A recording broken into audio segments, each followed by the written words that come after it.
안녕하세요. 매크로를 활용한 퍼즐 게임 만들기 5번째 영상 시작하도록 하겠습니다.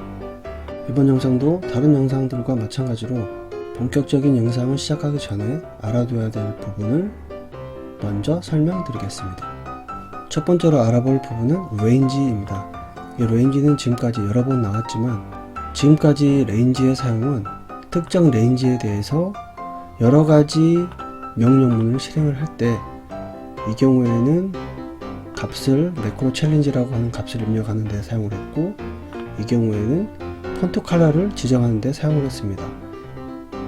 이렇게 h3이라고 하는 이 레인지에 여러가지 속성값을 변경한다든지 아니면은 어떤 이벤트 처리를 할 때 그때마다 이렇게 레인지를 지정해 줄 수도 있지만, 아래와 같이 rng name이라고 하는 레인지 오브젝트 변수를 사용을 했습니다. 레인지 오브젝트 변수의 값을 지정하기 위해서 set라고 하는 키워드를 사용을 해서 값을 지정을 하는데, 이때 range, 범위인 경우에는 range로 지정을 할 수가 있지만 하나의 셀만 지정을 할 때는 cells를 사용할 수도 있습니다. 자, 이렇게 하면 위와 똑같은 그런 결과값을 얻을 수가 있죠. 그래서 이 range 오브젝트를 쓰게 되면은 위에서 사용하는 것보다는 일단 소스 코딩하는 게 좀 더 수월합니다. 하지만 오늘은 조금 더 다른 이유에서의 레인지 오브젝트를 사용할 텐데요. 특정 레인지를 기준으로 해서 원하는 만큼 오른쪽으로 몇 칸, 아래 방향으로 몇 칸 이렇게 이동을 할 때 이런 식으로 기존처럼 레인지를 지정을 하게 되면은 칸을 이동하는데 복잡하게 됩니다. 그래서 보통은 셀즈를 사용을 하는데, 셀즈가 3,8인데 만약에 이거를 오른쪽으로 한 칸, 아래 방향으로 한 칸 이렇게 하려면 셀즈 4,9 이런 식으로 해야 됩니다. 하지만 이렇게 레인지 오브젝트를 쓰게 되면은 보다 수월하게 이동을 할 수가 있는데, 그 두 가지 방법은 이 offset 이라고 하는 레인지 오브젝트의 프로퍼티가 있고, 그 다음에 셀즈라고 하는 프로퍼티가 있습니다. 이 오프셋과 이 셀즈는 기능은 같은데 그 기준점이 다르기 때문에 그 기준점이 어떤 건지 정확하게 알아두고 넘어가야 됩니다. 첫 번째로 이 오프셋은 기준점이 0,0입니다. 그래서 오른쪽으로 한 칸 이동할 때는 offset 0,1 이런 식으로 해야 되고, 아래쪽으로 이동을 할 때는 1,0 이렇게 합니다. 근데 이 셀즈를 쓸 때는 기준점이 1,1이기 때문에 오른쪽으로 이동할 때는 1,2, 아래쪽으로 이동할 때는 2,1 이런 식으로 사용을 해야 됩니다. 그렇기 때문에 일반적으로 이렇게 기준점을 정해서 이동을 할 때는 오프셋을 활용하는 경우가 많습니다. 다음으로는 컬럼 위드스입니다. 컬럼 위드스는 지난번 영상에서도 설명을 드렸지만 이 특정 레인지에 대해서 몇 글자가 들어가느냐를 나타내는 단위이고, 그리고 그 위드스는 숫자 0을 기준으로 길이가 지정이 됩니다. 그리고 속성이, 자, 일반적으로 속성이기 때문에 당연히 리드는 되겠지만 라이트가 되는지 값을 변경할 수 있는지 없는지가 상당히 중요한데, 컬럼 위드스는 값을 변경해 줄 수가 있습니다. 자, 다음으로는 그냥 위드스인데 특정 레인지에 대한 폭입니다. 근데 단위가 포인트이죠. 그래서 위드스를 한번 봐보도록 하면,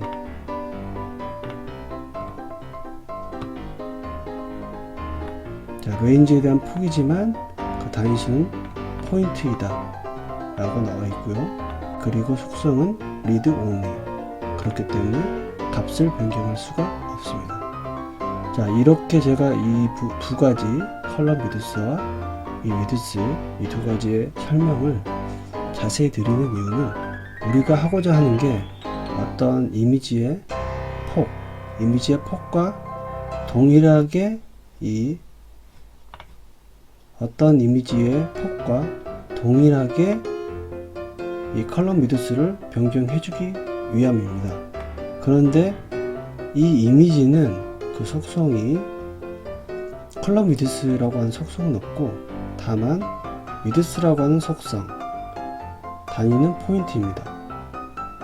근데 이 포인트 속성을 갖고 있는 이 위드스가 리드 온리 속성이기 때문에 그 포인트 값을 알더라도 그 포인트 값을 이 컬럼의 너비 값으로 입력을 해줄 수가 없습니다. 이러한 문제를 해결하기 위해서 몇 가지 방법들이 있는데, 대표적인 방법 두 가지를 설명드리도록 하겠습니다.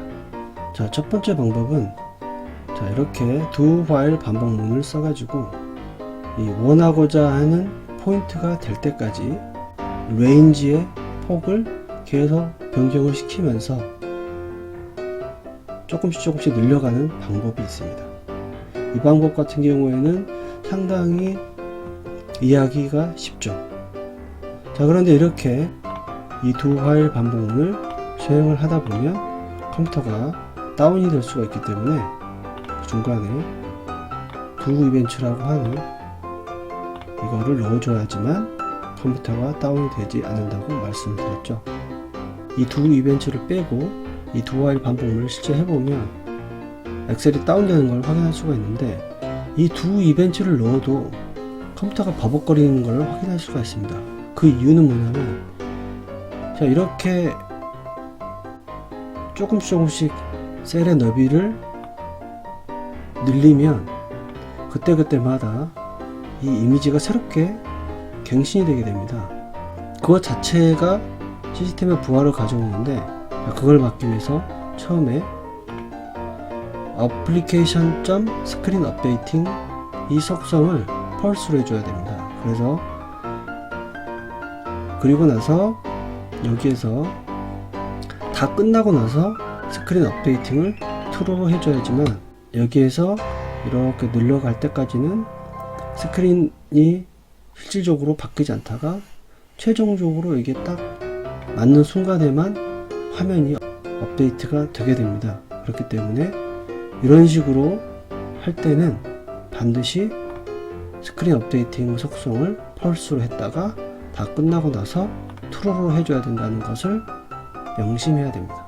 하지만 이렇게 했을 경우에 단점은 뭐냐면, 이런 식으로 원래 이 레인지의 범위가 이 원하는 이미지보다 작았을 경우에는 이런 식으로 늘려갈 수가 있지만, 만약에 원래 이 레인지의 위드스가 이 이미지의 포인트, 이 이미지의 너비보다 컸을 경우에는 이거를 활용할 수가 없습니다. 그래서 레인지의 위드스가 작을 때나 클 때나 둘 다 사용할 수 있는 방법 설명드리겠습니다. 앞에서 말씀드린 것과 같이 이 레인지의 폭을 포인트 단위로 변경을 해주기 위해서 여러가지 방법들이 있다라고 했는데, 실제 이 방법을 찾아내기 위해서 상당히 여러 사람들이 연구를 했고, 그 연구 결과를 포럼을 통해서 발표를 했는데, 그 중에서 가장 안정적인 방법을 제가 소개해 드리도록 하겠습니다. 자, 이 방법은 이 컬럼 위드스는 속성이 read and write 속성이기 때문에 그 값을 변경을 할 수가 있다라고 말씀을 드렸고, 자, 변경을 하고자 하는 그 길이 포인트가 있다라고 가정했을 경우에, 자, 그 포인트 곱하기 컬럼 위드스 다시 나누기 그 레인지의 위드스, 이렇게 하게 되면은, 자, 이게 보이는 이 포인트라고 하는 이 단위가, 자, 나누기 해가지고 range.width, 단위가 포인트죠. 그래서 이 포인트하고 이 포인트가 없어지기 때문에 결과적으로 이 변경하고자 하는 길이 곱하기 range 곱하기 column width 나누기 range width만 남게 되기 때문에 우리가 원하는 값으로 변경을 해줄 수가 있습니다. 다시 한번 이 수식을 보게 되면은 해당 레인지의 컬럼 위드스를 그냥 위드스로 나누게 되면 한 포인트당 몇 글자가 들어가는지 그 단위가 나오게끔 되어 있습니다. 그래서 그거를 변경하고자 하는 포인트와 곱해주게 되면은 원하는 컬럼 위드스 값을 알 수가 있습니다. 저희가 원하고자 하는 이 컬럼 위드스 값을 여기에 속성 값으로 입력을 할 수가 있는 것이죠. 여러가지 테스트를 해본 결과 이렇게 한 번만 했을 경우에는 약간의 오차가 좀 발생할 수 있기 때문에 한 3번 정도 이상 수행을 해야지만 가장 근접한 범위로 적용할 수가 있었습니다. 그래서 보통 이걸 하기 위해서 이렇게 반복문을 3회 정도 수행을 해줍니다. 다음으로는 application.color 라고 하는 오브젝트의 속성과 그리고 onAction이라고 하는 속성, 이 두 가지를 설명을 드리도록 하겠습니다. 이 두 가지는 쌍으로 같이 쓰이는 경우가 많은데, 첫 번째로 이 콜러는 해당 함수 또는 서브 프로시저를 호출한 오브젝트가 어떤 것이냐, 왜냐하면은 해당 함수나 해당 프로시저를 여러 오브젝트에서 반복적으로 호출할 수가 있는데, 이 해당 호출하는 오브젝트가 어떤 거냐에 따라서 함수나 프로시저가 수행을 해야 되는 프로시저나 함수가 다르게 수행을 할 수 있도록 해줍니다. 그리고 두 번째로는 onAction이라고 하는 속성인데, 특정 오브젝트가 선택이 되었을 때 실행되는 매크로의 이름값을 반환하는 속성입니다. 자, 이 두 개가 어떻게 사용이 되는지는 구체적으로 소스를 설명을 드리면서 다시 한번 자세하게 설명을 드리도록 하겠습니다. 이번 영상은 여기에서 마치고 매크로 소스는 다음 영상에서 계속하도록 하겠습니다.